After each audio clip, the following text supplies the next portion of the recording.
Hi, everyone, and welcome to our weekend recap edition of Racing One Cast. And Sunday afternoon, Jimmie Johnson scored his third straight win at Martinsville Speedway and seventh Nextel Cup victory of the season when he held off Ryan Newman to win the Subway 500, his 30th career Cup victory.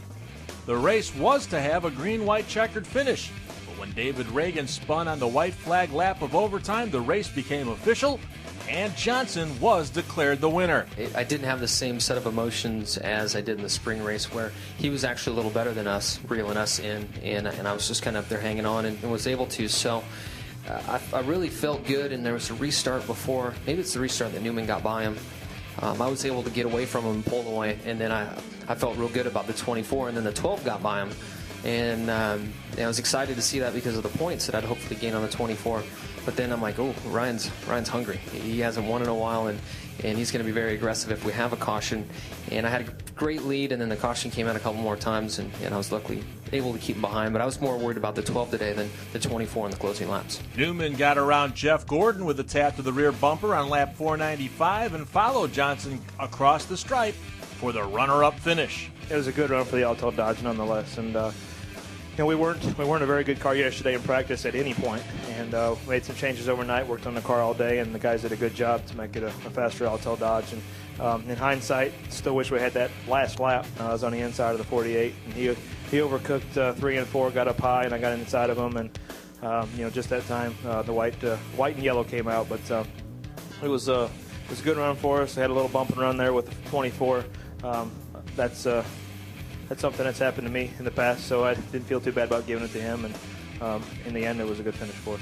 Gordon was upset with Newman about the tap to move him out of the way, but the two talked afterward, and Gordon settled for the third position. I gave him a lot of room. I was going to get in behind him and try to maintain third or go back after him, because the longer we ran, the better we were. And all of a sudden, I felt him just slam into me, and it almost spun me out, and so I was pretty upset about that.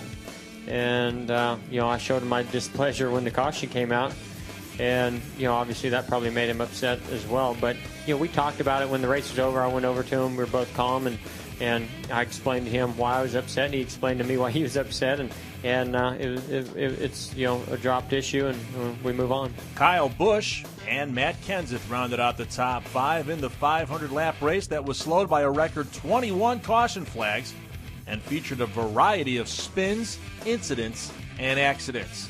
At the end of the day, Gordon was still on top of the chase for the Nextel Cup standings, now by 53 over Johnson, while Clint Boyer, who finished 9th on Sunday, is third, 115 behind.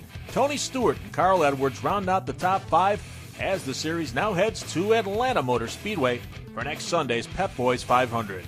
We have much more from Martinsville here at RacingOne.com, including complete results, statistics, photos, and more post-race analysis, and stay with us all week as we count down to Chase Race number 7 next week at Atlanta.